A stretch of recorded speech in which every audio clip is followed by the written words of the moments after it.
Hi all welcome back to my channel. അപ്പം ഇന്ന് നമ്മൾ വന്നിട്ടുള്ളത് ഗോവയ്ക്ക വെച്ചിട്ടുള്ള റെസിപ്പി ആയിട്ടാട്ടോ. ഇതിനെ ഗോവയ്ക്ക തോരൻ പറയും, ഗോവയ്ക്ക മെഴുക്ക് പുരട്ടി, അല്ലെങ്കിൽ ഗോവയ്ക്ക ഉപ്പേരി, അല്ലെങ്കിൽ ഗോവയ്ക്ക വറവ്, അങ്ങനെ പല സ്ഥലങ്ങളിൽ പല പേരാട്ടോ പറയാം. അപ്പം നിങ്ങളുടെ സ്ഥലങ്ങളൊക്കെ എന്താ പറയാമെന്നൊന്ന് കമൻറ്റ് ചെയ്യൂ കേട്ടോ. നേരെ നമുക്ക് റെസിപ്പിയിലോട്ട് പോകാൻ ഞാൻ ഗോവയ്ക്ക കട്ട് ചെയ്ത് വെച്ചിട്ടുണ്ട്. പിന്നെ നമ്മുടെ വലിയ ഉള്ളി ഇല്ല, അതൊരു വലുതന്നെ എടുത്തിട്ടുണ്ട് കേട്ടോ. അതൊന്ന് ക്യൂബ്സാക്കി കട്ട് ചെയ്തെടുത്തിട്ടുണ്ട്. പിന്നെ തക്കാളിയുടെ ഹാഫ് എടുത്തിട്ടുണ്ട്. പിന്നെ 4 അല്ലി ഗാർലിക് എടുത്തിട്ടുണ്ട് കേട്ടോ. ഗാർലിക് ഉള്ളിയുടെ താഴെ ഉണ്ട്, കാണണ്ട കേട്ടോ. അപ്പോൾ ഇതൊന്ന് മിക്സിയിലിട്ടിട്ട് ഞാനതൊന്ന് ക്രഷ് ചെയ്തെടുക്കുന്നുണ്ട്. നിങ്ങൾക്ക് വേണമെങ്കിൽ നമ്മുടെ കല്ലിൽ വെച്ച് ചതച്ചെടുക്കുക, അല്ലാന്നുണ്ടെങ്കിൽ ചോപ്പറില്ലേ, ഹാൻഡ് ചോപ്പർ, അതിൽ വെച്ചിട്ട് എടുക്കുക കേട്ടോ. അത് നിങ്ങളുടെ ഇഷ്ടം പോലെ, അല്ലെങ്കിൽ ഒന്ന് നന്നായി ചെറുതാക്കി അരിഞ്ഞെടുക്കുക, അത് ഇഷ്ടം പോലെ ചെയ്യാം കേട്ടോ. ഞാൻ എപ്പോഴും ഇങ്ങനെ മിക്സിയിൽ വെച്ചിട്ട് ചെയ്യാറ്. അപ്പോൾ നമുക്ക് പെട്ടെന്ന് ഇങ്ങനെ മുരിഞ്ഞ് കിട്ടുന്ന പോലെ തോന്നാറുണ്ട് കേട്ടോ. ഉള്ളിയൊക്കെ പെട്ടെന്ന് വാടി വരുന്ന പോലെ തോന്നാറുണ്ട്. അപ്പോൾ ഞാനൊരു പാൻ വെച്ചിട്ടുണ്ട്. അത് ചൂടായി വന്നപ്പോൾ അതിലോട്ട് ഞാൻ കോക്കനട്ട് ഓയിൽ ഒഴിച്ചു കൊടുക്കുന്നുണ്ട്. 2 വലിയ ടേബിൾ സ്പൂൺ തന്നെ ഒഴിച്ചു കൊടുക്കുന്നുണ്ട് കേട്ടോ. ഇനി നമുക്ക് കോക്കനട്ട് ഓയിൽ ഒന്ന് ചൂടാവുന്ന വരെ വെയിറ്റ് ചെയ്യാം. കോക്കനട്ട് ഓയിൽ ചൂടായി വരുമ്പോൾ നമുക്കതിലോട്ട് കടുക് ഇട്ട് കൊടുക്കണം കേട്ടോ.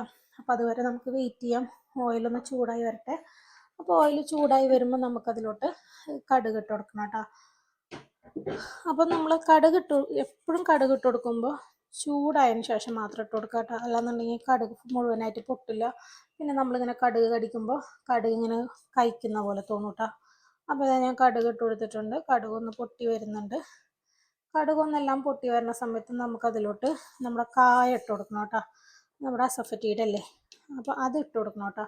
അതിട്ട് കൊടുത്താലേ, ഈ സമയത്ത് ഇട്ട് കൊടുത്താൽ നമ്മുടെ ഉള്ളിയുടെ കൂടെയൊക്കെ, ഉള്ളി എന്ന് പറയുന്നത് നമ്മുടെ ഓയിലിൻ്റെ കൂടെ കിടന്നിട്ടൊന്ന് മുരിഞ്ഞ് വരുമ്പോൾ അതൊരു പ്രത്യേക സ്മെല്ല് തോന്നാറുണ്ട് കേട്ടോ. അപ്പം നിങ്ങൾ അതൊക്കെ ഒന്ന് ശ്രദ്ധിച്ചിട്ട് ചെയ്യുക കേട്ടോ. അപ്പോൾ ഇവിടെ അതേ ഞാൻ കായ ഇട്ട് കൊടുത്തിട്ടുണ്ട്. അതൊന്ന് മുരിഞ്ഞ് വരാനായിട്ട് വെയിറ്റ് ചെയ്യുന്നുണ്ട് കേട്ടോ. അതൊന്ന് മുരിഞ്ഞ് വരുന്നതിന് ശേഷമാണ് നമ്മൾ പിന്നെ ചതച്ച് വെച്ചിട്ടില്ലേ നമ്മുടെ ഉള്ളിയും തക്കാളിയും ഗാർലിക്കും കൂടിയിട്ട് ചതച്ച് വെച്ചിട്ടില്ലേ, അതങ്ങോട്ട് കൊടുക്കുന്നുണ്ട് കേട്ടോ. പിന്നെ നമ്മൾ ഉപ്പേരിയൊക്കെ ചെയ്യുമ്പോഴല്ലേ ഇത് നല്ലപോലെ മുരിഞ്ഞ് വരണം കേട്ടോ. അല്ലെങ്കിലുണ്ടല്ലോ, നമ്മൾ ഉപ്പേരിക്കൊരു ഗാർലിക്കിൻ്റെ ഒക്കെ ഒരു കുത്ത് വരും. അപ്പോൾ നമ്മൾ അതൊക്കെ ഒന്ന് ശ്രദ്ധിക്കുക കേട്ടോ. അപ്പോൾ അതെ, നമ്മുടെ ഉള്ളിയും തക്കാളിയൊക്കെ ഒന്ന് മുരിഞ്ഞ് വരട്ടെ കേട്ടോ. നമുക്കതുവരെ വെയിറ്റ് ചെയ്യാം. പിന്നെ ഓണത്തിൻ്റെ റെസിപ്പി എന്ന് പറഞ്ഞിട്ട് ഞാൻ പ്രത്യേകിച്ച് റെസിപ്പികളൊന്നും ചെയ്യുന്നില്ല കേട്ടോ. ഞാൻ ഓരോരോ റെസിപ്പി ആയിട്ട് ഞാൻ ഇടയ്ക്കിടയ്ക്ക് ഓരോ വീഡിയോ ആയിട്ട് ചെയ്യാം കേട്ടോ. കാരണം എനിക്ക് ചെറിയ കൊച്ചുള്ള കാരണം ഈ ഓണസദ്യ എല്ലാം കൂടി ഒരുമിച്ച് ചെയ്യാനൊന്നും പറ്റില്ല. മോന് എല്ലാം വലിച്ചിടുന്നൊക്കെ ഒരു പ്രായമാണ്. അപ്പോൾ അവനെ ശ്രദ്ധിക്കാൻ വേണം. അപ്പോൾ പിന്നെ കുറേ റെസിപ്പി ആയിട്ട് ഒരു ദിവസം കൊണ്ട് സദ്യ പോലെ ചെയ്യാനൊന്നും പറ്റില്ല കേട്ടോ. അപ്പം ഞാൻ ഇടയ്ക്കിടയ്ക്കായിട്ട് ഇതേപോലെ ഒരു റെസിപ്പി ചെയ്യാൻ, ഞാൻ അതിൻ്റെ ഇടയിൽ അവിയൽ ഇട്ടിട്ടുണ്ടായിരുന്നു. പിന്നെ ഞാനൊരു മാംഗോ സാമ്പാർ ഇട്ടിട്ടുണ്ടായിരുന്നു. അങ്ങനെ ഇതേപോലെ ഞാൻ ചെറിയ ചെറിയ റെസിപ്പി ഇതിൻ്റെ ഇടയിലായിട്ട് ഇങ്ങനെ ഓരോരോ വീഡിയോ ആയിട്ട് ചെയ്യാം കേട്ടോ. അപ്പോൾ അതേ, നമ്മുടെ ഉള്ളിയൊക്കെ ഒന്ന് കുറച്ചായിട്ട് വാടി വന്നിട്ടുണ്ട്. ഇതിലോട്ട് നമുക്കിനി കുറച്ച് ഉപ്പിട്ട് കൊടുക്കാം കേട്ടോ. ആവശ്യത്തിനുള്ള ഉപ്പിട്ട് കൊടുക്കുക. കാരണം ഗോവയ്ക്കയിലേക്കും കൂടി ആവശ്യമുള്ള അത്ര ഉപ്പിട്ട് കൊടുക്കുക കേട്ടോ. നമുക്ക് ഉപ്പിട്ട് കൊടുത്തിട്ട് ഒന്നങ്ങ് മിക്സ് ചെയ്ത് കൊടുത്തതിന് ശേഷം നമുക്കിതിലോട്ട് നമ്മുടെ കാശ്മീരി മുളക് പൊടി ഇല്ലേ, അതിട്ട് കൊടുക്കണം. 2 ടീസ്പൂൺ കാശ്മീരി മുളക് പൊടിയും അതുപോലെ തന്നെ 1 ടീസ്പൂൺ മഞ്ഞൾപ്പൊടി ഇട്ട് കൊടുക്കുന്നുണ്ട് കേട്ടോ. ഉപ്പിട്ട് മിക്സ് ചെയ്തതിന് ശേഷം ഞാൻ 1 ടീസ്പൂൺ മഞ്ഞൾപ്പൊടിയും പിന്നെ അതുപോലെ തന്നെ 2 ടീസ്പൂണോളം കാശ്മീരി മുളക് പൊടി ഇട്ട് കൊടുക്കുന്നത്. അപ്പോൾ നമ്മുടെ സാധാ മുളക് പൊടി ഇടുന്നവർ ശ്രദ്ധിക്കുക, 1 ടീസ്പൂൺ ഇട്ട് കൊടുത്താൽ മതി. കാരണം അതിലേക്ക് ഞാൻ പിന്നെ 1 ടേബിൾ സ്പൂണോളം കുത്തുമുളക് പിന്നീട് ചേർക്കുന്നുണ്ട്. അത് കാരണമാണ് ഞാൻ കാശ്മീരി മുളക് പൊടി ചേർക്കുന്നത് കേട്ടോ. അപ്പോൾ സാധാ മുളക് പൊടി ചേർക്കുന്നവരാണെന്ന് വെച്ചാൽ 1 ടീസ്പൂണൊക്കെ ചേർത്താൽ മതിയാവും കേട്ടോ. അപ്പോൾ അതേ, ഇതിലോട്ട് ഞാൻ ഇനി ഇട്ട് കൊടുക്കാൻ പോകുന്നത് നമ്മുടെ മഞ്ഞൾപ്പൊടിയില്ലേ, അതൊരു ടീസ്പൂൺ ഇട്ട് കൊടുക്കുന്നുണ്ട്. അതൊന്ന് ഇട്ടിട്ട് പിന്നെ അതിന് ശേഷം ഇട്ട് കൊടുക്കുന്നത് നമ്മുടെ കാശ്മീരി മുളക് പൊടിയില്ലേ, അത് 2 ടീസ്പൂണോളം ഇട്ട് കൊടുക്കുന്നുണ്ട് കേട്ടോ. 2 ടീസ്പൂണോളം ഇട്ട് കൊടുത്തതിന് ശേഷം അത് നല്ലപോലെ അതിൻ്റെ റോസ് സ്മെല്ലൊക്കെ പോയി അതൊന്ന് മൂത്ത് വരുന്ന വരെ വെയിറ്റ് ചെയ്യണം കേട്ടോ. നല്ലപോലെ റോസ് സ്മെല്ല് പോയതിന് ശേഷം നമ്മളിനി ബാക്കി കാര്യങ്ങൾ ചെയ്യാൻ പാടുള്ളൂ കേട്ടോ. ഇപ്പോൾ അതായത് നമ്മളുടെ മുളക് പൊടി മഞ്ഞൾപ്പൊടിയൊക്കെ ഒന്ന് മൂത്ത് വന്നിട്ടുണ്ട്. ഇനി ഇതിലോട്ട് ഞാൻ ഇട്ട് കൊടുക്കുന്നത് നമ്മുടെ കുത്തുമുളകില്ലേ, അതൊരു വലിയ ടേബിൾ സ്പൂണോളം ഇട്ട് കൊടുത്തിട്ടുണ്ട് കേട്ടോ. ഇനി അതിട്ട് കൊടുത്തതിന് ശേഷം നമ്മൾ കുത്തുമുളക് ഇട്ട് കൊടുത്തിട്ട് അതൊന്ന് നല്ലപോലെ മിക്സ് ചെയ്ത് കൊടുക്കണം കേട്ടോ. പിന്നെ അതിലോട്ട് ഞാൻ കറിവേപ്പിലിൻ്റെ ഇലയും കൂടി ഇട്ട് കൊടുത്തിട്ട് നല്ലപോലെ മിക്സ് ചെയ്ത് കൊടുക്കുന്നുണ്ട് കേട്ടോ. ഇപ്പോൾ അത് നമ്മുടെ കുത്തുമുളകും കറിവേപ്പിൻ്റെ ഒക്കെ നല്ല മിക്സായി വന്നിട്ടുണ്ട്. കുത്തുമുളകൊക്കെ നല്ലപോലെ മുരിഞ്ഞ് വരുന്നുണ്ട് കേട്ടോ.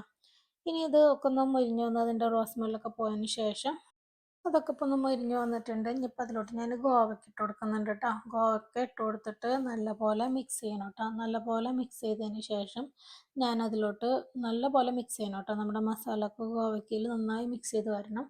അത് മിക്സ് ചെയ്ത് വന്നതിന് ശേഷം ഞാൻ ഇതിലോട്ട് ഒരു 1.5 ഗ്ലാസ് വെള്ളം ഒഴിച്ച് കൊടുക്കുന്നുണ്ട് കേട്ടോ. ആദ്യം ഒരു ഗ്ലാസ് വെള്ളം ഒഴിച്ച് കൊടുക്കുന്നുണ്ട്. പിന്നെ അതിന് ശേഷം പിന്നെ ഒരു 1/2 ഗ്ലാസ് വെള്ളം കൂടി ഒഴിച്ച് കൊടുക്കുന്നുണ്ട് കേട്ടോ.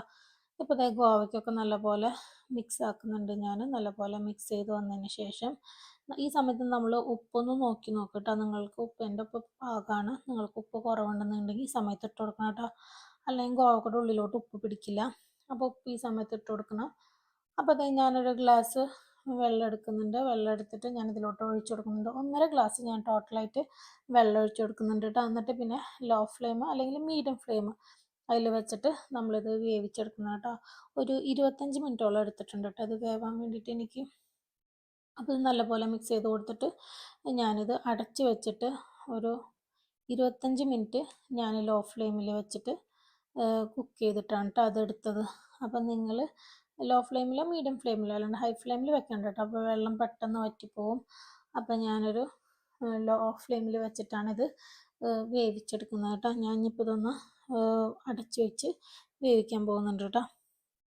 അപ്പോൾ ഞാനിത് അടച്ച് വെച്ചിട്ടുണ്ട്. ഇനി അടച്ച് വെച്ചിട്ട് ഒരു 25 മിനിറ്റ് നമുക്കിതൊന്ന് വേവിച്ചെടുക്കണം കേട്ടോ. അതിനിടയിലൊന്ന് ഒരു 7 അല്ലെങ്കിൽ 8 മിനിറ്റ് കൂടുമ്പോൾ അതൊന്ന് എടുത്തിട്ടൊന്ന് ഇളക്കി കൊടുക്കണം കേട്ടോ. ലോ ഫ്ലെയിമിൽ വെച്ചിട്ട് വേവിച്ചാൽ മതി കേട്ടോ. അപ്പം നിങ്ങൾ ഈ റെസിപ്പിയൊക്കെ ഒന്ന് ചെയ്ത് നോക്കിയിട്ട് നിങ്ങൾക്ക് ഇഷ്ടപ്പെടുന്നുണ്ടെങ്കിൽ ഒന്ന് ലൈക്കും ഷെയറും കമൻറ്റും ചെയ്യാൻ മറക്കരുത് കേട്ടോ. അപ്പോൾ നമ്മുടെ ഗോവയ്ക്ക തോരൻ ഇപ്പോൾ റെഡി ആയിട്ടുണ്ട്. അപ്പം നിങ്ങൾ പറഞ്ഞതുപോലെ എൻ്റെ വീഡിയോ മുഴുവനായിട്ട് കാണാൻ ശ്രമിക്കാം കേട്ടോ.